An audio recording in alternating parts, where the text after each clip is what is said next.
Hello, my name is Norman Rose. The Elephant's Child by Rudyard Kipling is one of many that Mr. Kipling called Just So stories. Why did he call them Just So stories?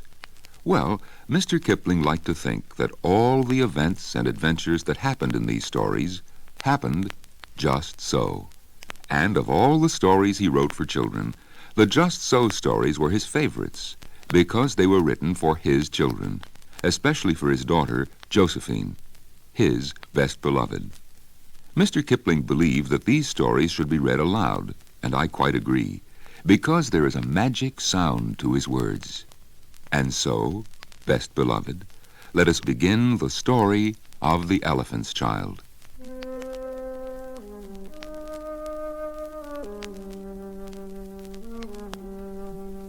In the high and far-off times, the elephant, O best beloved, had no trunk.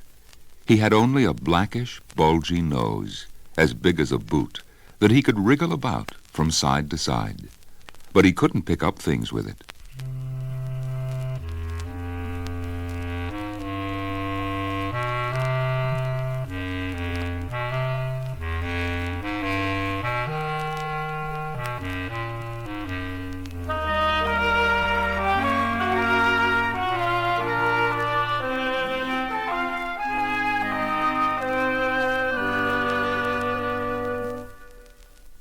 But there was one elephant, a new elephant, an elephant's child, who was full of satiable courteosity, and that means he asked ever so many questions.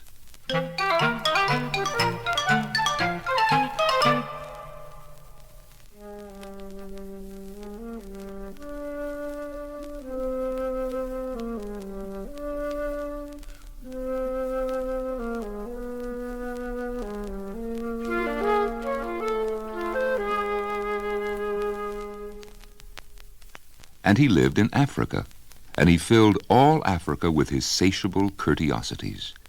He asked his tall aunt, the ostrich, why her tail feathers grew just so, and his tall aunt, the ostrich, spanked him with her hard, hard claw.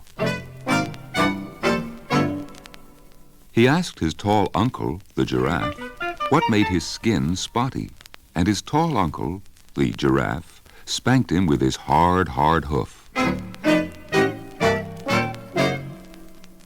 And still he was full of satiable courteosity. He asked his broad aunt, the hippopotamus, why her eyes were red, and his broad aunt, the hippopotamus, spanked him with her broad, broad hoof. And he asked his hairy uncle, the baboon, why melons tasted just so, and his hairy uncle, the baboon, spanked him with his hairy, hairy paw.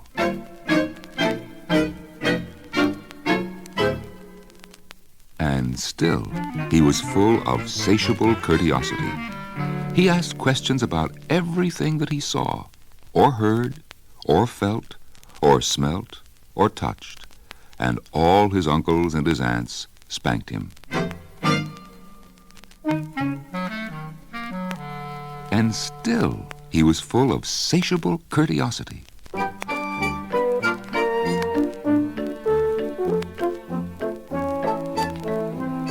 One fine morning, in the middle of the precession of the equinoxes, this satiable elephant's child asked a new fine question that he had never asked before.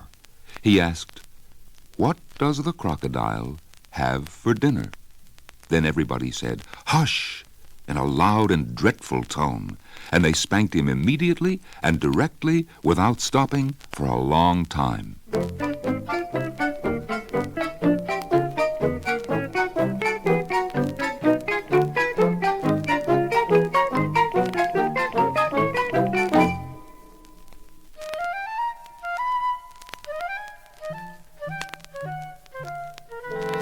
By and by, when that was finished, he came upon Kolo Kolo Bird sitting in the middle of a wait-a-bit thorn bush. And he said, "My father has spanked me, and my mother has spanked me. All my aunts and uncles have spanked me for my satiable courteosity. And still, I want to know what the crocodile has for dinner."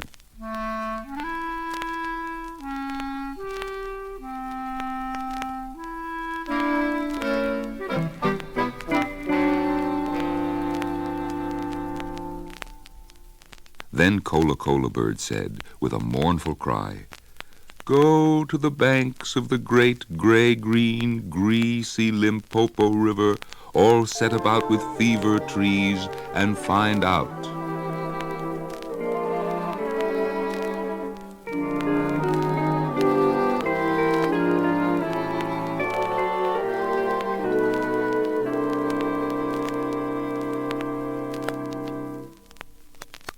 That very next morning, when there was nothing left of the equinoxes because the precession had proceeded according to precedent, this satiable elephant's child took 100 pounds of bananas, the little short red kind, and 100 pounds of sugar cane, the long purple kind, and 17 melons, the green crackly kind, and said to all his dear families, "Goodbye.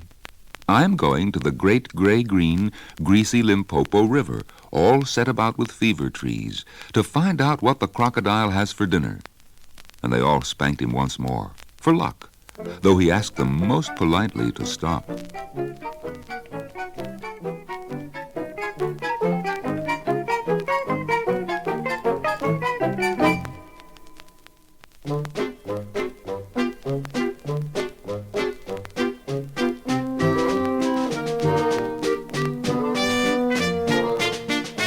Then he went away, a little warm, but not at all astonished, eating melons and throwing the rind about, because he could not pick it up.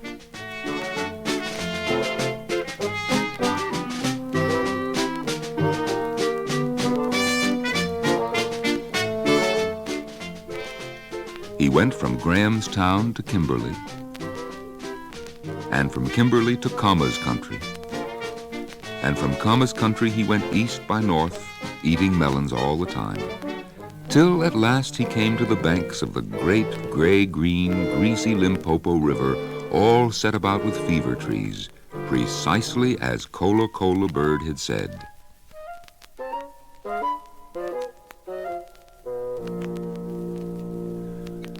Now you must know and understand, O best beloved, that till that very week and day and hour and minute, this satiable elephant's child had never seen a crocodile, and did not know what one was like.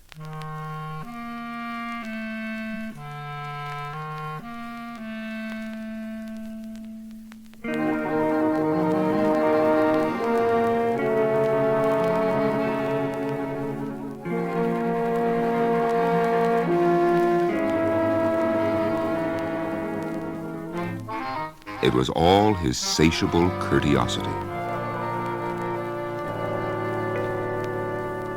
The first thing that he found was a bicolored python rock snake curled round a rock.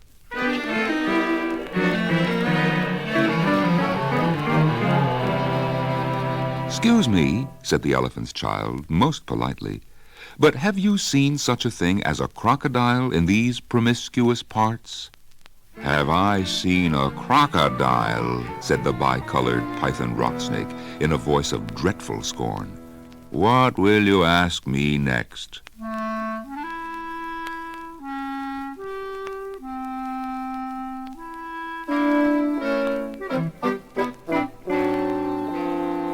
"Excuse me," said the elephant's child, "but could you kindly tell me what he has for dinner?"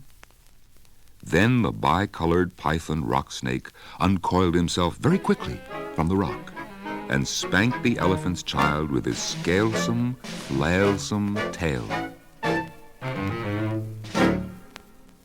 "That is odd," said the elephant's child, "because my father and my mother and my uncle and my aunt, not to mention my other aunt, the hippopotamus, and my other uncle, the baboon, have all spanked me for my satiable courteosity, and I suppose this is the same thing."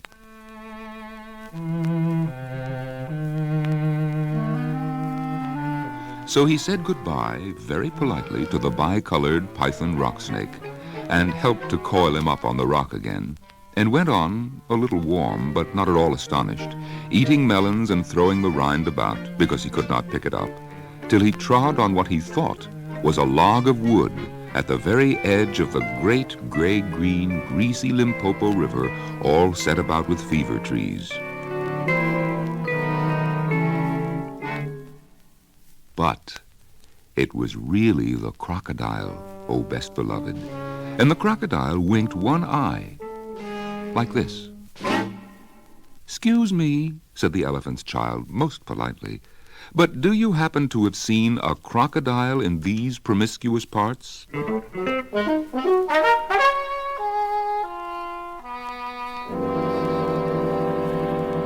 Then the crocodile winked the other eye and lifted half his tail out of the mud.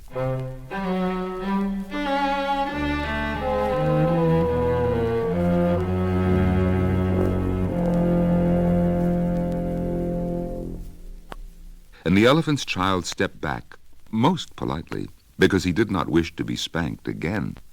"Come hither, little one," said the crocodile. "Why do you ask such things?" "Excuse me," said the elephant's child, most politely, "but my father has spanked me. My mother has spanked me. Not to mention my tall aunt, the ostrich. And my tall uncle, the giraffe, who can kick ever so hard.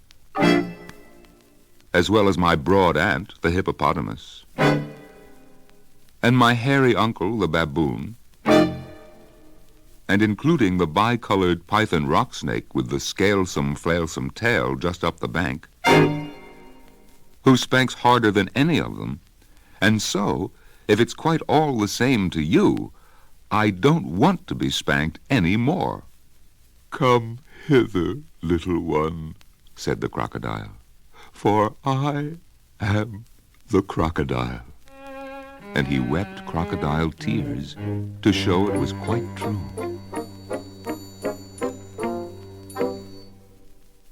Then the elephant's child grew all breathless and panted and kneeled down on the bank and said, "You are the very person I have been looking for all these long days. Will you please tell me what you have for dinner?"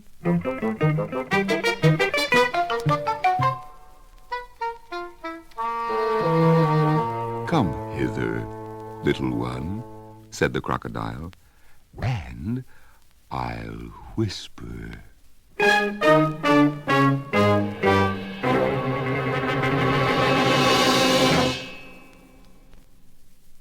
Now, if you'll turn the record over, I'll continue the story.